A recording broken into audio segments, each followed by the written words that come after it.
This is part 2 of our discussion on the failure of the Bernie Sanders campaign. In the first half of this, which you can find on YouTube or iTunes or any other podcasting website, we discussed how Bernie Sanders as a candidate and how his campaign failed, refusing to challenge the neoliberal Democratic Party structure as an actual party, not pushing back really against the corporate media as it continued to stab him in the back at every single stage. And, we focused on Bernie Sanders as an individual. Now, in the second half, we're going to talk more about some of the forces in so-called leftist media that coalesced around Bernie Sanders, the intense, extreme opportunism of many of these figures who just threw leftists in the global south under the bus, basically endorsing regime change and coup attempts, and how ultimately this is giving way to the creation of a kind of new left coming only out of some parts, certainly not all of the Bernie Sanders movement, but definitely a part coalescing around figures like Alexandria Ocasio Cortez, who just really rubber stamp imperialism and who are welcoming even the new Cold War on China. So this is part 2 of my discussion with Max Blumenthal. I'm Ben Norton, and this is Moderate Rebels. I'll never apologize for the United States of America. Ever. I don't care what the facts are. Why are we going to sit down and talk to these quote-unquote moderate rebels? Who are the truly moderate rebels? The search for the moderate rebel.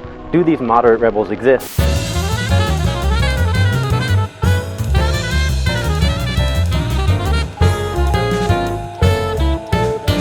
Moderate rebels. I think we should also pivot a bit and talk more about other people and not just Bernie himself, because look, no one's perfect. Bernie, I think, did a lot of positive things, but also had a lot of weaknesses. But there were so many people around Bernie who, in the past 5 years, since he first began running in 2015, they have just proven themselves to be complete opportunists who were trying to use this campaign to build a career and to build institutions in so-called left-wing media.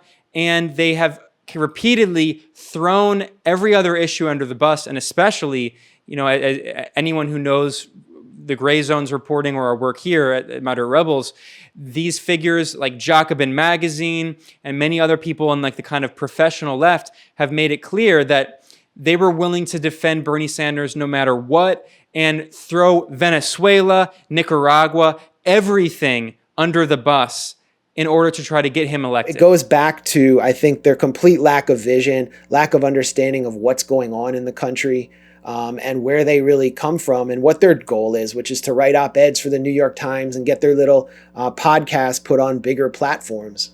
Yeah, and this was just made so clear. It couldn't be any clearer. When the New York Magazine, just a voice of neoliberalism, of New York Democratic Party elites. There's nothing progressive anyway. Jonathan Chait is a columnist, the self-described neoliberal activist, and an incredible moment that should be talked about more often. Last year, in 2019, the New York Magazine published an article titled "When Did Everyone Become a Socialist?" And the online headline is "Pinkos Have More Fun. Socialism is AOC's calling card, Trump's latest rhetorical bludgeon, and a new way to date in Brooklyn." And there's a photo with all of these 20-something, early 30 hipsters who are all ostensibly socialists, and some women who are like showing their breasts and all this stuff. And this is supposed to be the face of socialism, is a bunch of Brooklyn hipsters in New York Magazine, the voice of neoliberalism. It goes to show that this the Brooklyn left, which, here, I'm not going to spend too long ranting about this, but I do want to provide some insight into this because I really think it helps provide a perspective on this left-wing bubble that has infected left-wing media and even political campaigns, and also gave rise to AOC. And we need to talk about Alexandria Ocasio-Cortez because she is a major figure in all of this that's going to be the future of the Democratic Party, that just exposes the complete incoherence and superficiality and just bankruptcy of this supposed new socialism, which is not actually socialism, which is actually anti-socialist in a lot of ways. And but I don't want to say mark my words, but I would be very surprised if AOC did not go out there and actively campaign for Joe Biden. She's someone who said that she would support the Democratic candidate when Mike Bloomberg was still in the race. She said, whoever it is, I'll support them. And I think she's going to just abandon the DSA and democratic socialism now that she's kind of a nationally known figure. She doesn't need them anymore to get out the vote in Brooklyn. Yeah, absolutely. And before we pivot to AOC, I mean, that's a big topic to talk about. I want to talk about kind of this Brooklyn left circle, because it's kind of a freak show. Like, who is this Popinjay? Who is this Popinjay guy that, gets puffed in Vox magazine? He's a fucking Popinjay who speaks with a fake British accent, and he's dresses like a dandy, and he's supposed to be like the voice of socialism in the US. I mean, it's like he was created by, like Sheldon Adelson created him in a lab to discredit socialism. No, exactly. Yeah, like who are we going to get to be the leader of our socialist movement? Oh, we're going to get the guy who dresses like a 19th century Popinjay with a fake British accent. He spent his entire life in Ivy League institutions. He's never left academia. Who has a JD from Yale and also a PhD from Harvard. So a 30-year-old who has never left Ivy League universities and who dresses like that is going to be the voice of the new working class movement. No, I mean, but it's not just that. I mean, who was his name? Nathan Robinson? Yeah, Nathan Robinson. Yeah, I mean, I just don't get, these people come out of nowhere, and I'm like, what is this? Like, I remember that the DSA had their convention when they were talking about how people don't clap because some people are anti-sound, or I don't know what term they used. And Fox was just playing it on loop. Like they figured out what the DSA was doing, and they just played it. But I mean, if they just like knew what we knew, I mean, it would just be a bonanza for the right, like with the kind of like Star Wars bar of self-styled socialists who are just like trying to make themselves media stars off the back of the Bernie campaign, and just what a black hole the whole thing is. But it just goes to show that this is how out of touch a lot of these Brooklyn left groups are with working class people. And ironically, it's even at the same time that they have this economistic politics where everything resolves around only class. And if you talk about empire, if you talk about imperialism, if you talk about white supremacy, it's a distraction from fighting the billionaire class as if they're all independent from the structure. And I think it's really important to understand the 2020. They'll say they're anti-imperialist, but there's clearly no, editorial guideline at Jacobin on whether or not to support regime change. Like, if you sent me an article, if an academic sent me some piece on trashing Telesur,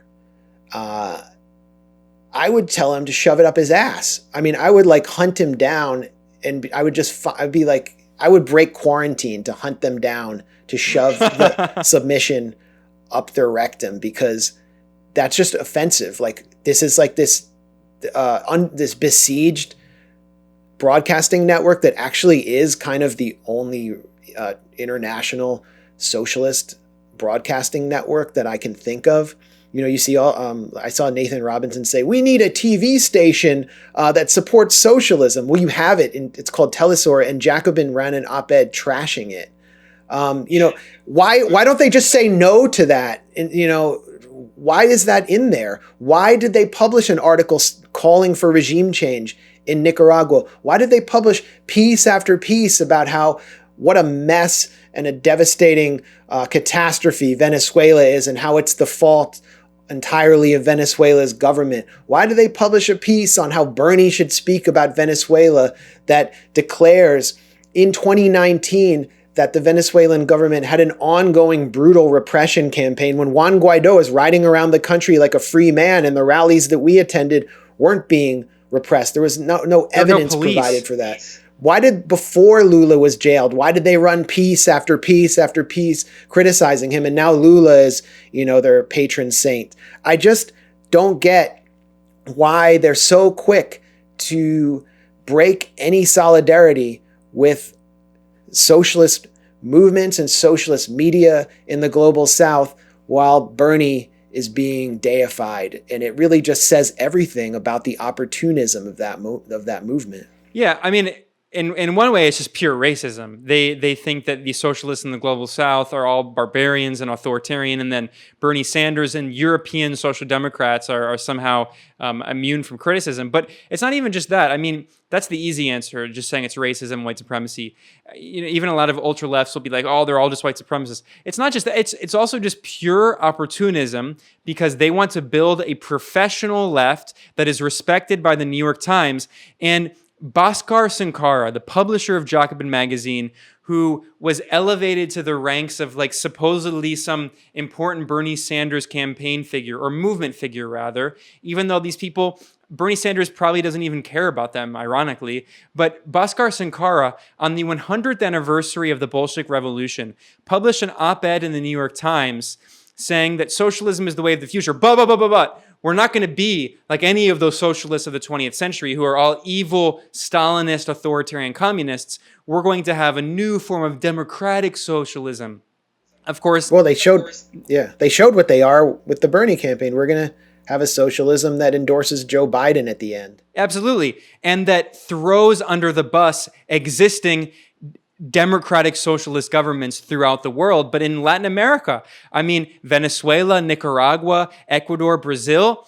You mentioned it, Brazil Wire published a piece called How the US Left Failed Brazil. And they go in here and they talk about how Jacobin completely did a 180 after criticizing the Workers' Party and the leftist leader Lula da Silva constantly, dozens of times, in every single article they published. And then after he was overthrown and no longer in power, and it's like I said, it's easy to be a leftist in opposition who doesn't have to worry about dealing with the actual realities of politics. And then suddenly they become the major voice supporting Lula.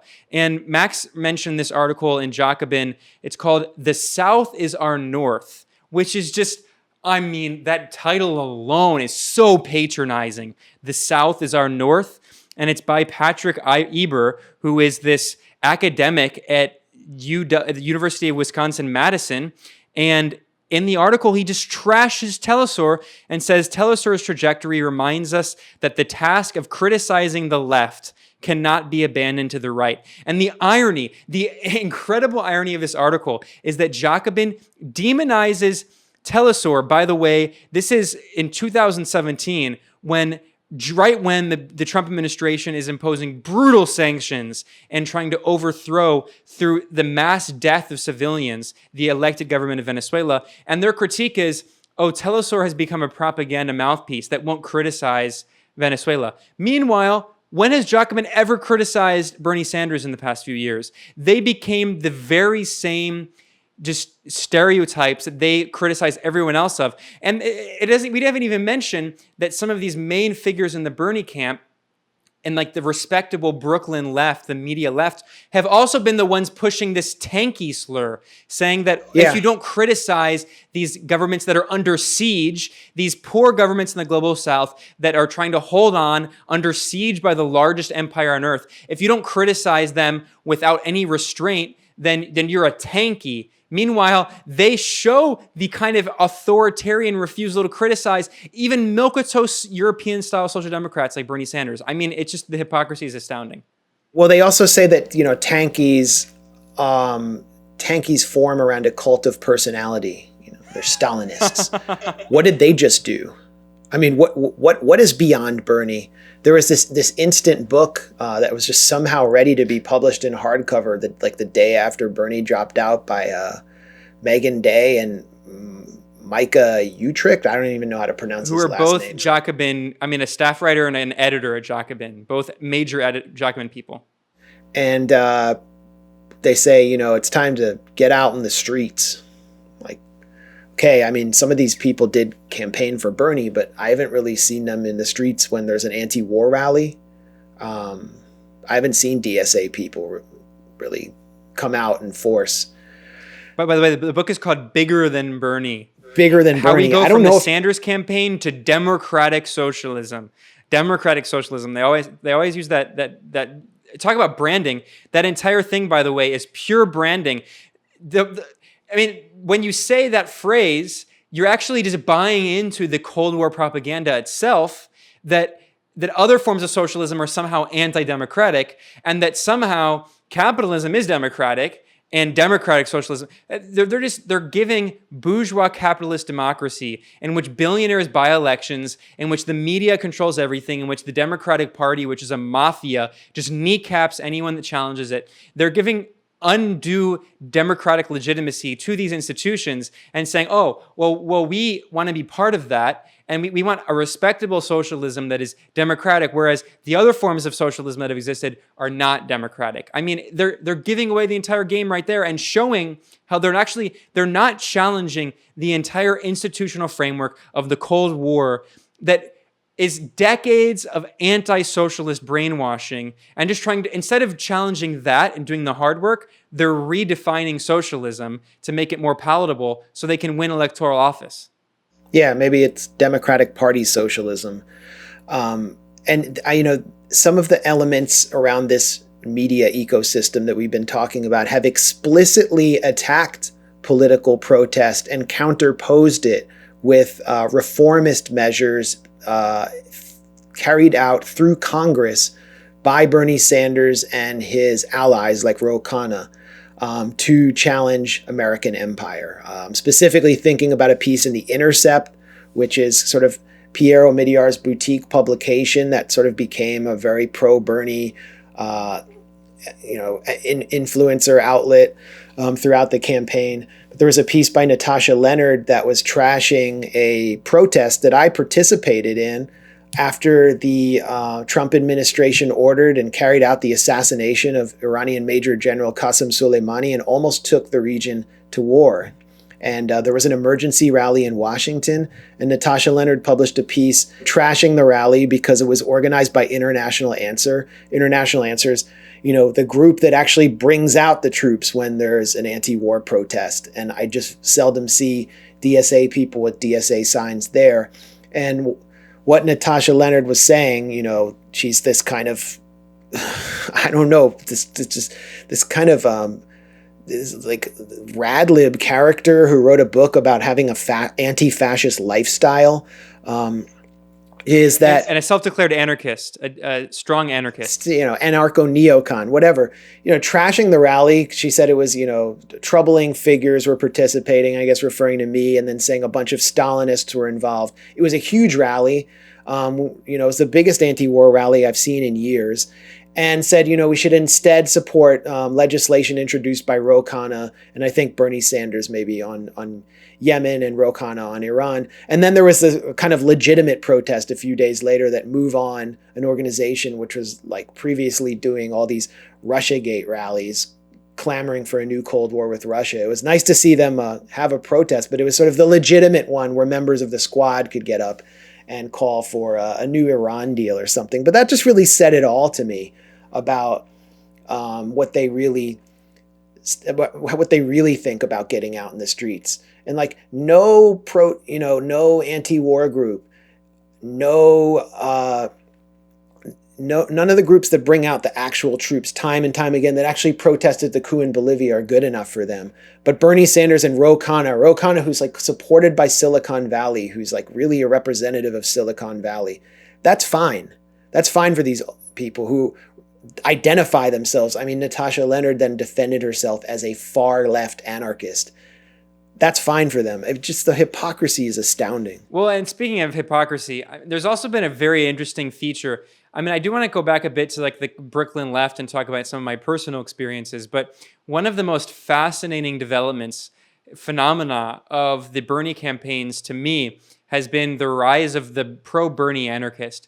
And again, we say this as people who were critically supportive of the Bernie movement, but what's so incredible is there are a lot of self-declared anarchists, and there have been all these memes with like Homer Simpson as an anarchist and going Bernie and ha ha ha, it's so funny. But there are a lot of self-declared anarchists who like use symbols of like the black flag and all this stuff, which is, I mean, it's not a coincidence, by the way. I've always thought that that's also what fascist Islamists use, but that's a whole other long story. But the thing is, a lot of these anarchists were like, okay, we're against the state, especially in global South countries, especially in Venezuela, especially in Nicaragua, especially in the Soviet Union, especially in all these countries that are under siege by the US empire and trying to implement a different economic path to help develop their country and support their people. In that case, in those countries, in China, we want to overthrow the Chinese government. If the US wants to overthrow China and Russia, we're all for it because we're against the state.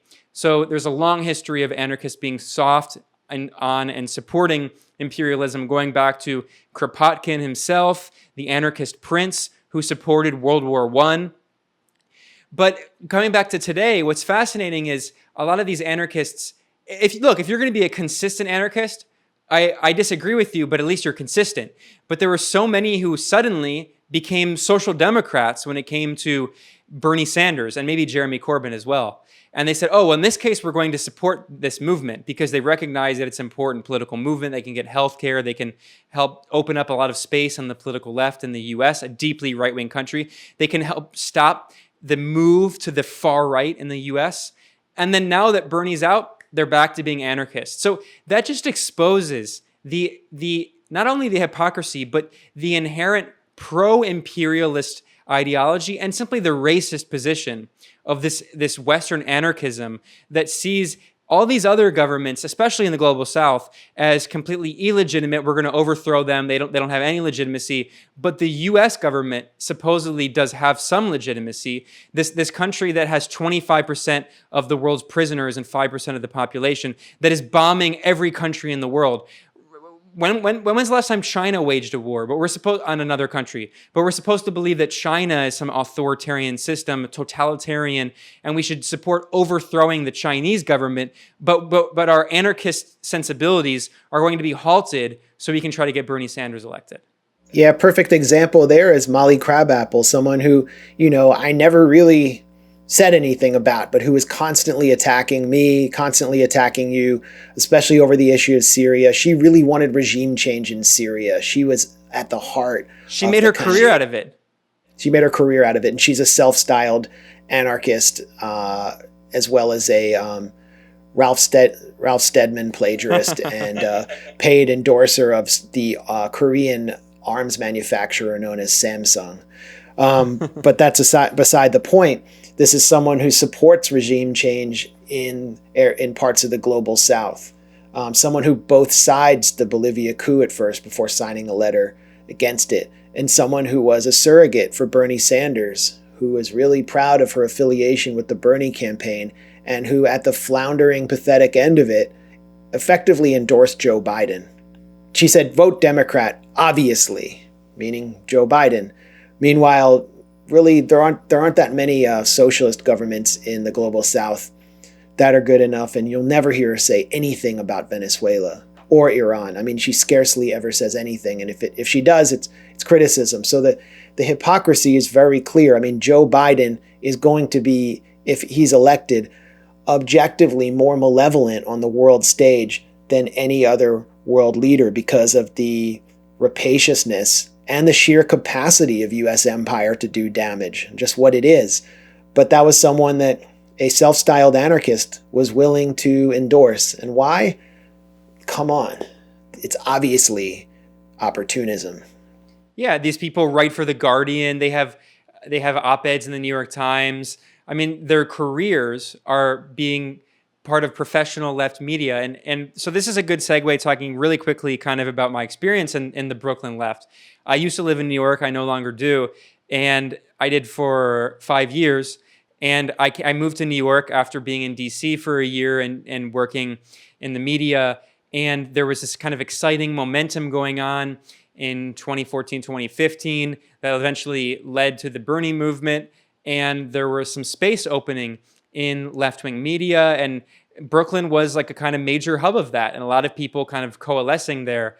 And it became so clear to me. I mean, we did an episode about a year or two ago now, 2 years ago, with Rania Khalek talking about kind of our awakening and realizing how misguided we had been and wrong we had been on Syria. And for me, that was a part of the political evolution of also seeing how these people in like this Brooklyn left circle are complete opportunists who have no principles and whose commitment to so-called socialism is at most it's a vogue for them. It's fashionable, but in 10 years, they're going to be the new apparatchiks of the Democratic Party. That's even happened in the case of some people. We saw with Sean McElwee, who is this guy who used to he had a column at The Nation, and he used to he was popular on Twitter and would say all these radical things like abolish ICE. And then he just became a total Democratic Party apparatchik. He endorsed Elizabeth Warren during the Bernie Sanders campaign and was working with the Warren campaign. And there's so many other figures like that. He's going to be one of many. I mean, when people talk about like the media as a class, the commentariat, I mean, they actually are friends with each other. All these people from the different outlets, they hang out with each other, they date each other. I mean, it's a small insular group. And it's incestuous, like the neocons. It's very incestuous, this left media ecosystem. And actually, Sean McElwee would hold court at this bar called Blue and Gold in Manhattan, in Lower Manhattan, in like the East Village, and Kirsten Gillibrand paid a visit there, and they were all taking selfies together, and she was doing shots with them, and it just said it all to me. Yeah, Kirsten Gillibrand. And I attended it several times. On Thursday nights, they would have this at Blue and Gold, this bar in the East Village in New York, and what's so incredible is they would just sit around and talk about Twitter the entire time. And eventually, I was like, I don't want to just go and hang out with people offline and talk about the internet all day. But for them, and it's the kind of thing where they only care about you if you have a certain number of Twitter followers and you work in the professional media left. And these are the people who are the ideological police, who police the boundaries. And if you talk about certain things like Syria, you talk about certain things like Venezuela in a way that actually supports the right of the democratically elected government to govern, and not just like this kind of weak opposition to the idea of U.S. interference without actually taking tangible positions. That they coalesced around numerous publications. And what's so incredible is if you listen to the way these people speak, for them, they are the left. The left is a collection, as I was told on numerous occasions by people who work in these circles and who hang out at the Verso Loft and have all these parties. I mean, it really is a club. And if you're not a member, they don't care about you. And for them, Jacobin Magazine, Current Affairs, Verso Books, Haymarket Books, the New Politics, this collection of websites that maybe 1% of the population reads, that is the left. And then maybe people whose jobs are to be labor organizers, that is the left. But outside of those circles, there is no actually existing left. And we have to ask, what does it mean when they identify as the left? What are they welcoming in as left-wing positions? What are they koshering as left-wing positions? Because all of the publications you just named have been aggressive supporters of regime change in Syria. Jacobin actually published a call for arming the so-called moderate rebels with surface-to-air missiles, with shoulder-mounted man pads. I mean, I just can't believe that got in those pages. Is there any editorial oversight? Yeah, there is. And that was fine with them. And, we've talked about our, experiences in the left. I lived in Brooklyn for some time. I was around that scene. I was alienated by it eventually. But I was, among a lot of these people that we're talking about. And the last time I really entered their realm, physically at least, was to do this debate, which I knew was part of the counterinsurgency program being waged by elements like the ISO. The International Socialist Organization. Now defunct, it dissolved and merged into DSA. But basically to shatter the anti-war left. And it was a debate on what the left should do on Syria. The debate was kind of like rigged. Like the moderator was obviously against me. But I was debating two people who were not leftists in any way, who had never been part of the left. Taza Hussein, when has he ever in any way been part of the left? Yeah, I just saw him on Twitter chirping about how excellent a book by David Kilcullen was. David Kilcullen was the counterinsurgency advisor to David Petraeus. But they were arguing the left case for doing what the U.S. did to Iraq, to Syria. And, anytime anyone mentioned Russian imperialism from their side, there would just be a huge roar of applause from this crowd of, Brooklyn neocons. I was just thinking, like, what the hell is this? How did they create these people? And, I was roundly demonized for warning about the consequences of toppling another Middle Eastern government. I went kind of soft. I was trying to bring people in who were on the fence, and I kind of regret not going more scorched earth. But the point was, I went back to the Brooklyn left that I knew, and they were getting drawn further and further into neoconservative positions without any resistance at all. And I think that there is a more sinister element to this, which you helped expose and we exposed together in our piece about the ISO and the Socialism Conference, which was that many people who spoke at the Socialism Conference, particularly on China, were actually being funded by a CIA cutout called the National Endowment for Democracy to push the left to support the new Cold War on China. And these same figures were brought back to the Verso Loft for an event they hosted there on China, which was very similar to the kind of counterinsurgency event that I debated, in which I debated Syria. So I think that what these people have defined as the left is so far from what I understand it to be that I just don't even want to go out there and say the term the left anymore. Here's what the left is supposed to do, because it's just this warped, mutated, demented parody of Western leftism. And this might seem a little niche, but I think this is really important to talk about in regard to the Bernie campaign, because there was a pivot that happened. I wasn't part of it, but I saw it. I was in the milieu at the time, in the environment when it happened. In 2015, when Bernie Sanders began becoming a real threat to Hillary Clinton in his presidential campaign, a lot of us were surprised. I was working for Salon at the time and writing from a largely pro-Sanders, not critical, but pro-Bernie position, doing reporting. And there was this excitement going on in the media and in the US. And then what happened was there was this moment where, especially Jacobin Magazine, which merged out of Democratic Socialists of America, DSA, Jacobin and DSA were growing a lot.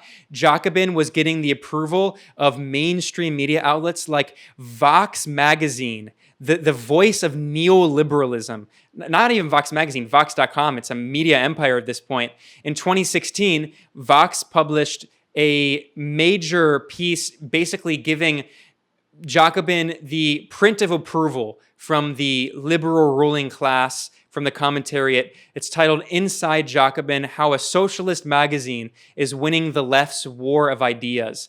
And that just made it clear. Jacobin pushed out, made it clear that they weren't going to have anyone who had an anti-imperialist position like the editor Max Eil, who did a lot of amazing work in the early days of Jacobin. He was pushed out. He eventually resigned, but it was clear that he was not welcomed.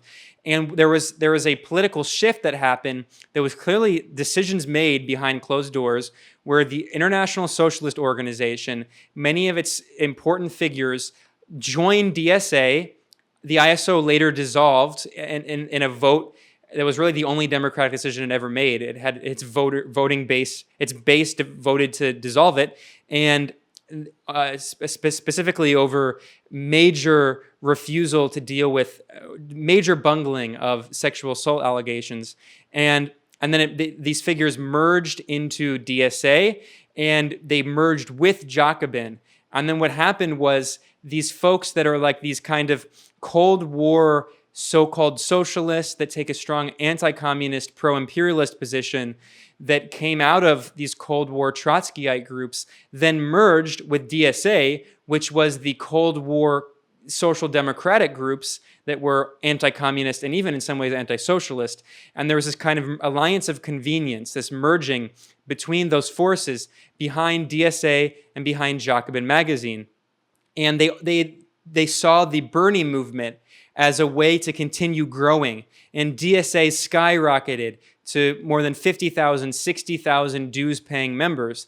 And they purged some of their radical leaders and extremely suspicious behavior. and they became the voice now where DSA's official magazine is not only publishing calls for regime change against the democratically elected socialist government in Nicaragua, not only demonizing Venezuela's democratically elected Chavista government, they are now repeatedly publishing articles by Kevin Lin. Kevin Lin is an anti-China activist who works for a group funded by the National Endowment for Democracy, a CIA cutout created by Ronald Reagan, and he is a member of DSA's International Committee. Now, who else is on the DSA International Committee? We don't know because it's a secretive committee and they don't release the names of all of the members. We also know that Dan Labatz, who is a lifetime Trotskyite activist, anti-communist, who merged out of anti-Sandinista circles, doing a really counterinsurgency work, working hand in glove with right-wing, US-backed Nicaraguan opposition activists who then met with right-wing neoconservative politicians like Ted Cruz and the head of the NED, Mark Green. Yeah, this isn't our piece about the socialism conference in the ISO, because Labatz actually held a seminar at the 2019 socialism conference to demonize Cuba and Nicaragua. But Labatz, yeah, he hosted an event during the coup attempt in Nicaragua in 2018.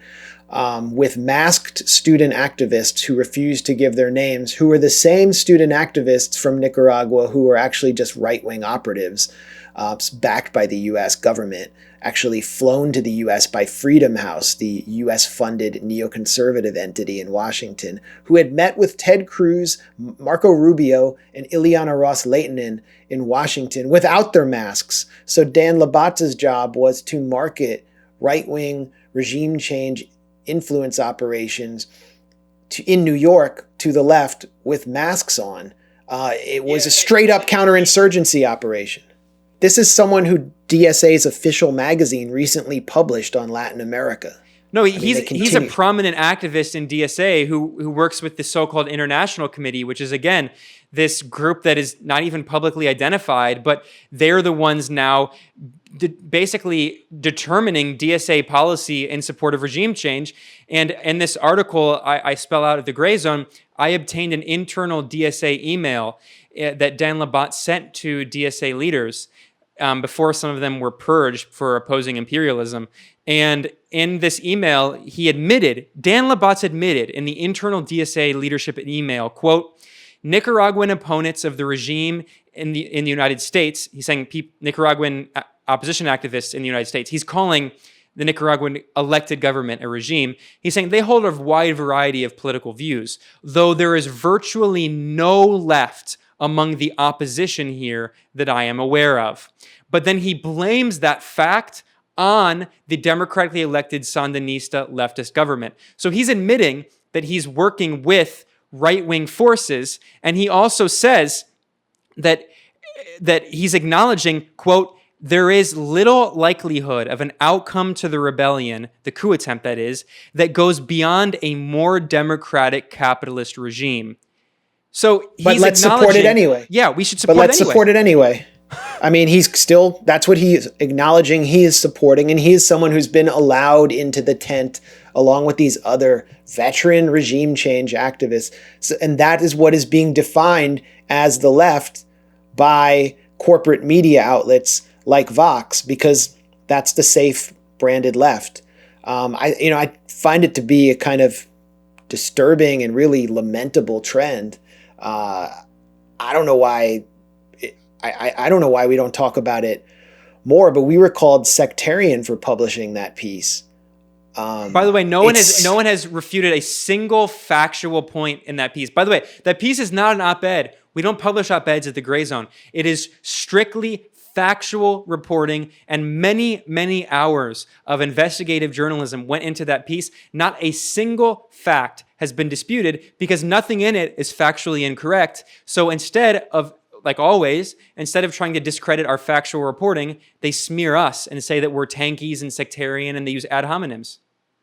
They issued like an open letter denouncing the Gray Zone and New Politics, and Bhaskar signed it, and they all signed it, but the letter didn't refute anything. And you know, my point about Jacobin is all of this stuff appears in there, and there's no editorial. There doesn't seem to be any editorial guideline. Like, the left does not support regime change, you know, U.S. regime change operations in the global South. Therefore, we will not publish editorials advocating it. We will not work with people who participate in it. We won't work with people who work within U.S. regime change circles by being supported by the National Endowment for Democracy. There's no red lines there. And that just leads me to believe that there's an agenda. They're getting a nudge from behind the scenes by the same forces that took measures in the 1960s to keep anti-imperialism and to keep communism out of the broader left within the US. And this brings us to Alexandria Ocasio-Cortez. And, you know, the reason we're getting into this circle is because AOC emerges from these kinds of groups in New York. Although, to be fair to her, you know, AOC is even worse politically than all of them, but she is smarter than them, and she recognized that she could use these institutions to propel herself into office. And she did so. And Alexandria Ocasio-Cortez, who we'll talk about, is an extreme opportunist. She is the future of the Democratic Party. And she came out of DSA, even though she was never, like, her work in DSA was really minimal at best. But she used these institutions that also kind of merged around the Bernie Sanders campaign. This Brooklyn left, of course, she's from Queens and the Bronx. Well, I guess she's from the Bronx, but she represents Queens and the Bronx, and came into power as one of the most influential Democrats, and who was immediately embraced by the corporate media, who the MSNBC basically says nothing negative about her. I mean, Fox News is obsessed with demonizing her, but she's become the darling of the corporate media, which that alone should definitely give us pause. But then also the fact that one of the first things she did after winning the election is she praised the arch neoconservative John McCain, a blood-soaked warmonger who supported every single war, who joked about bombing Iran.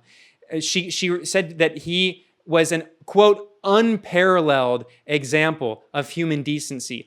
Unparalleled. That means that Martin Luther King Jr. is not as good as John McCain if he's unparalleled.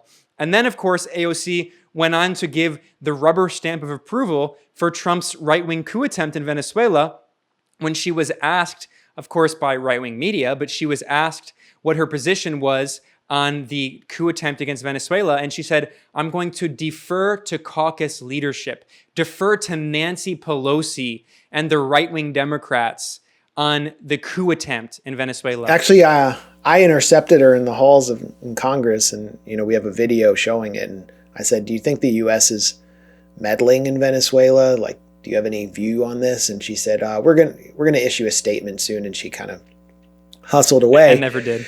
Any comment on the situation in Venezuela? We're working on our campaign. I mean, she was afraid of being labeled a Venezuelan socialist, and she said the socialism that I favor is, you know, Scandinavian socialism, which is the real And then not only that, later on she did an Instagram live story while she was cooking, and she said that the issue in Venezuela is not an issue of imperialism, it's not an issue of a coup attempt, it's an issue of democracy versus authoritarianism.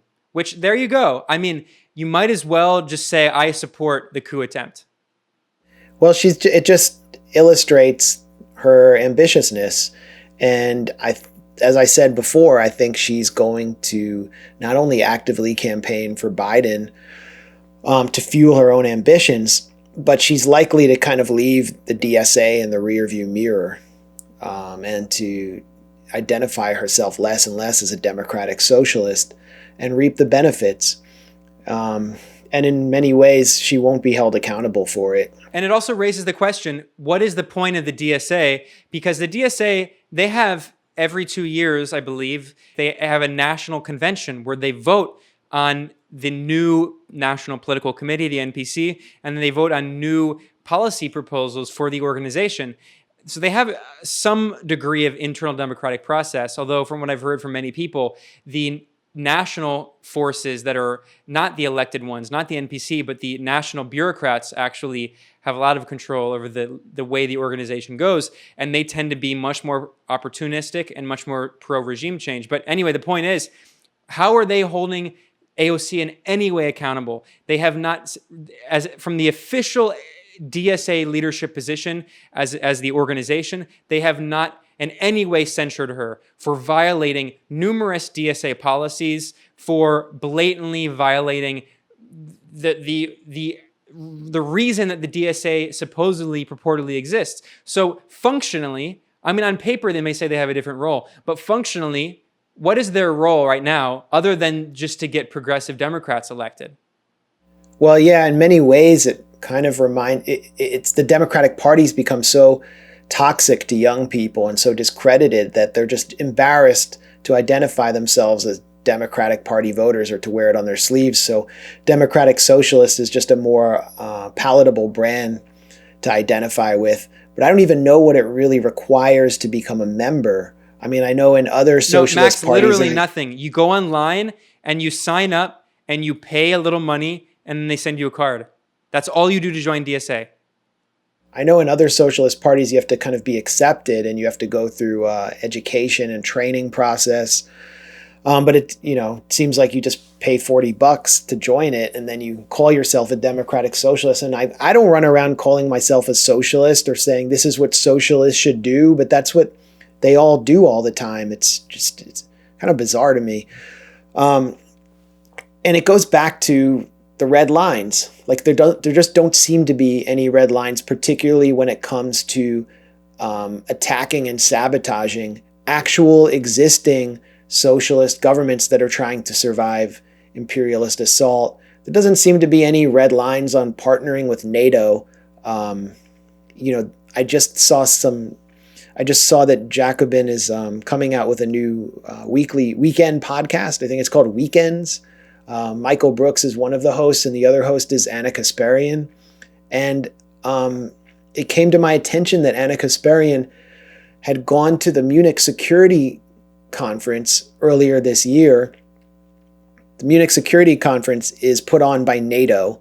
It's funded by the German government, the German Foreign Ministry, and some other Western European governments, as well as the arms industry, big banks, the oil industry, and McKinsey and Associates, which was just like relentlessly trashed by, pro-Bernie elements because of Pete Buttigieg's association with it. And she did what it looked like a paid gig where she interviewed various major foreign policy figures at the Munich Security Conference, including Madeleine Albright. And she gave this softball interview to Madeleine Albright where she came in just glowing with pride and talked about how excited she was to interview Madeleine Albright, the author of Yugoslavia's destruction, the person who helped kind of launch the siege on Iraq. And instead of asking the first question... And who defended the deaths of 500,000 Iraqi children. Well, exactly. I mean, your first question should have been, do you still think it was worth it? We have heard that 500,000 children have died. I mean, that's more children than died in Hiroshima. And is the price worth it? I think this is a very hard choice, but we think the price is worth it. And instead, it was just a softball interview for which Kasparian, it appeared to have been a paid gig for a NATO conference. Welcome to your MSC. I am delighted to be here and to have a conversation with the former U.S. Secretary of State under Bill Clinton, Madeleine Albright. And Madeleine Albright was actually the first female Secretary of State in the U.S. And it is a pleasure to have you here. It's an honor to have a conversation with you. Well, I'm delighted to be interviewed by you. Thank you very much. Thank you. She also gave a softball interview to Francis Fukuyama, who is one of the architects of the neoconservative movement, who wrote this discredited book on the end of history. Instead of asking him to kind of defend these ideas, she allowed him to hold forth on how evil populism is And, I thought these people around Bernie loved populism. They wanted left-wing populism. Well, he was just saying we need to defend the liberal order and liberal democracy and so on. Welcome to your MSC. I'm Anna Kasparian, and we're about to have a conversation with political scientist and economist Francis Fukuyama. We'll discuss identity politics and how he believes that it is incredibly important to push for liberal democracies around the world. Welcome, everyone. I'm Anna Kasparian, and we're about to have a conversation with Ian Bremmer. He's the founder of Eurasia Group, and we're going to discuss U.S.-China relations along with the role of NATO in attempting to keep peace internationally. I hope you enjoy. Where's the quality control? Where are the red lines? This is the person that Jacobin has hired. By the way, it's pretty clear, that TYT had some kind of deal worked out, because the Young Turks, Anna Kasparian, I'm looking at their YouTube right here, they were part of a campaign that was #YourMSC.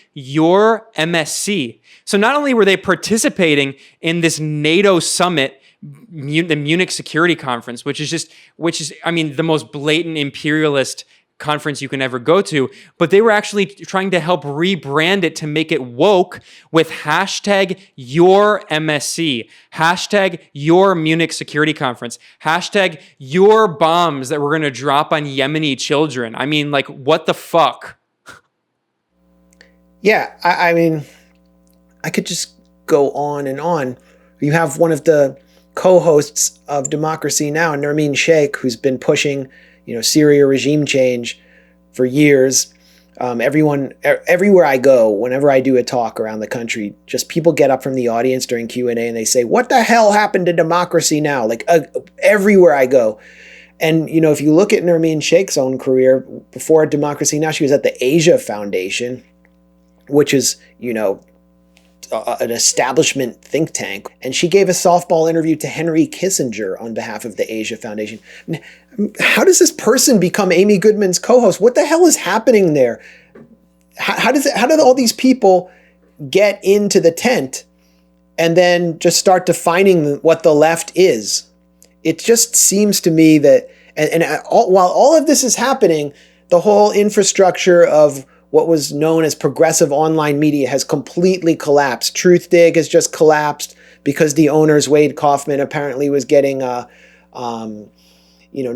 vibes from her elite friends who were telling her that Chris Hedges and Bob Scheer were too pro-Russia.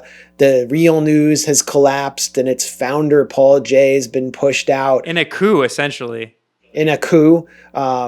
You look at their videos now, they get 500 views. No one even pays attention to it anymore. And it's not really that different from MSNBC at this point. Yeah.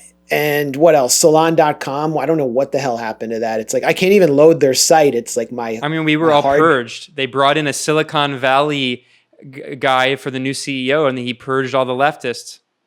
And then Alternet, where we originally hosted the Gray Zone, they had some personnel scandal there, and then the next thing I know, the whole thing was sold to Raw Story, this Democratic Party click farm, and we went independent. So it's really beyond the Bernie campaign. What have they left us? What have they left for the left? It's very much looking like a black hole. It looks like a complete void, like an ethereal void of nothing, identifying as socialism. Drifting right back into the heart of the Democratic Party. It's hard not to end on a pessimistic note, but Max is right. No, I'm very pessimistic right now, especially if everyone kind of quarantined at home, unable to be in the streets. I've seen some people attempt car protests. Very dismaying times. And it's just not being conveyed by a lot of the people who were Bernie surrogates. They're kind of taking a victory lap for, defeating neoliberalism or something. I'm not seeing it. And for them, it's like a symbolic, almost kind of spiritual victory, but has nothing to do with actual tangible power. And this leads us finally, I think the best way to end is talking about what's going forward, because I think what's coming, again, I'm not trying to be pessimistic, we should be realistic though, is many of these same so-called leftist figures have been welcoming the new Cold War. And ever since, I mean, it's been happening for years. You can look at the longitudinal trajectory, but since 2018, the Pentagon published its new National Defense Security Strategy for the first time in a decade, officially announcing the move away from the so-called war on terror into what they call great power competition. And, Max especially, and I, but Max, for 15 years or so has been doing journalism exposing the war on terror. And I came in toward the end of the war on terror doing a lot of that reporting. Some people still are in that phase, but I think we've totally moved on from that. And in the past few years, it's been clear that we're in a new paradigm. It's no longer the war on terror. It's the new Cold War. And with Russiagate, it was a new Cold War in Russia, but I think that's going to make the new Cold War in China look like child's play. And we've seen in the past 2 years, the Trump administration try to ratchet up the aggression against China, portraying Beijing as the major threat to the world. Even Steve Bannon, who was part of the architect of this policy, even though he's out now, there's this far-right attempt to portray China, ironically, as the new Nazi Germany, even by some of the same forces that allied with Nazi Germany. But what's also clearly happening at the same time is there's a concerted attempt by some of the same people, certainly not all, but some of the same people who were behind Bernie Sanders, of course, Matt Stoller being one of these major figures in DC circles, the Matt Duss types, these kind of respectable DC leftists, and Elizabeth Warren, of course, who have really taken the anti-China mantle for their own and tried to make a so-called progressive version of the new Cold War on China, building a kind of bipartisan consensus, and even trying to make a so-called socialist or leftist justification for this war. So what I'm really worried about, especially now with the coronavirus, the anti-China hysteria over really the past few weeks has skyrocketed to a degree that we didn't see before. And what I'm worried about is that many of these same opportunists who have been supporting regime change in Venezuela and Nicaragua in the name of supposedly fighting for democratic socialism, I'm worried the next step will be embracing the anti-China fervor and trying to manufacture consent for the new Cold War. Or at least create an atmosphere where those who actually do effectively get in the way and challenge it are left to feel the same as they did when they interrupted the sort of influence operation around Syria regime change, where they're all labeled Assadists, and you'll be labeled sort of a pro-CCP propagandist, and you'll get no one in the institutional left will stick up for you. They're already doing it. They're calling us now concentration camp deniers because we're just saying that, a lot of these facts are questionable and we should not trust right-wing evangelical end times fanatics. But if you question mainstream corporate media narratives now on the situation in Xinjiang, you're a Holocaust denier. It's not questioning it. It's actually clinically and forensically demonstrating that there is no factual basis and that the sourcing is extremely shady, that we're witnessing a disinformation operation that's aiming to pull us, to drag us deeper into the Cold War. And it's tugging at the hearts of liberals and people on the left by using the human rights narrative. So, we're not going to be afraid to expose it, but the overall point is that Cold Wars embolden the worst elements in Western societies. They embolden the hardliners, they embolden the hawks, and the respectable elements of the left have traditionally rolled over and gone along with it and given up all the power they had to organize. And as I said at the beginning of Russiagate, it'll blow back on the left. So this will be just another kind of internal counterinsurgency campaign to shatter the left. And it's uniting left and right. It's uniting the kind of Bernie elements in the Bernie left with the Bannonite right, to just see China as this technocratic fascist force that aims to take over civilization and impose its totalitarian order. I see that same language within kind of institutional elements of the left as I see from Steve Bannon, who is just allowed without any challenge to advance the Red Scare on a podcast called The Red Scare. That was just absolutely pathetic. Yeah, and speaking of the Brooklyn left, I mean, these are the people who not only made their career, but they make a lot of money in these kind of professional podcast circuits. We didn't even talk about that. I mean, there are a lot of good podcasts, including some coming out of Brooklyn that I listen to, but there's a lot of trash. And some of these people are making a lot of money. We're talking hundreds of thousands of dollars. And they are interviewing Steve Bannon and giving him softball questions. I mean, and patting themselves on the back. I mean, good for them if they have a base and an audience and people want to give them money and they're not making, money from billionaires.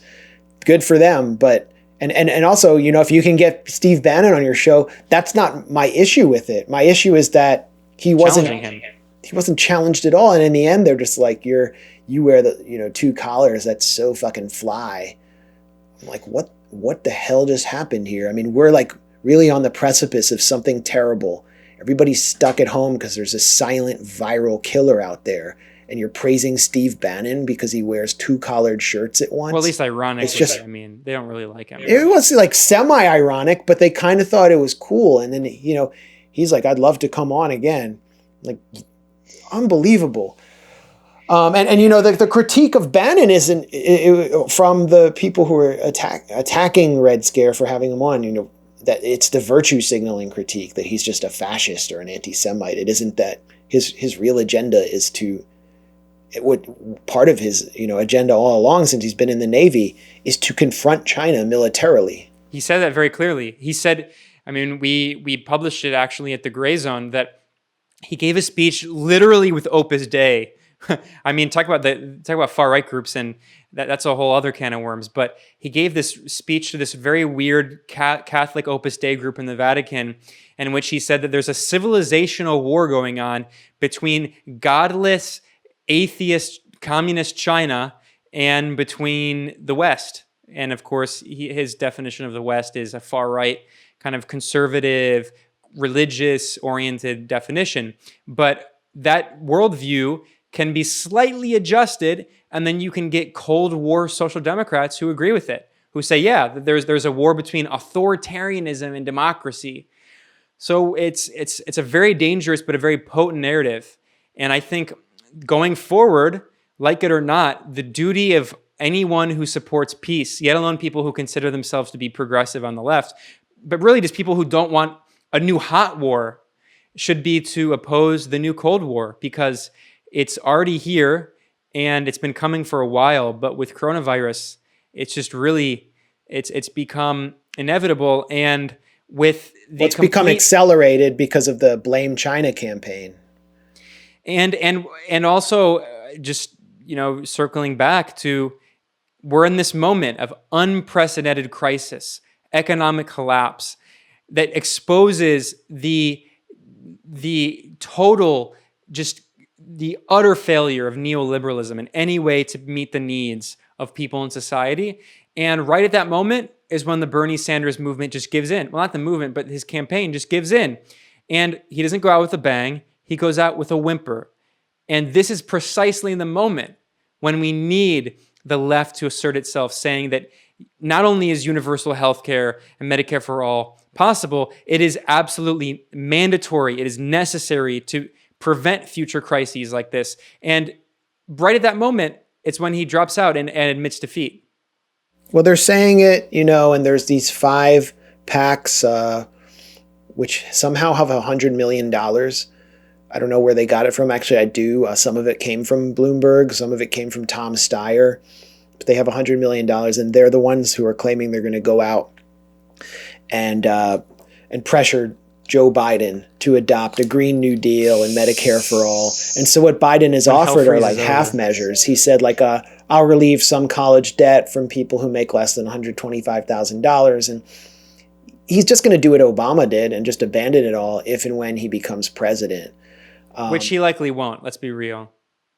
He may not. People may just vote against Trump. I don't know what's going to happen, but I'm not just going to definitively predict that he can't win. Democratic insiders and the people around Biden see it as Weekend at Bernie's, the plot, a political version of Weekend at Bernie's, where these two kind of like party guys, this is a comedy movie from the 80s or 90s, that everyone should watch if they want to understand what the Biden campaign is at this point.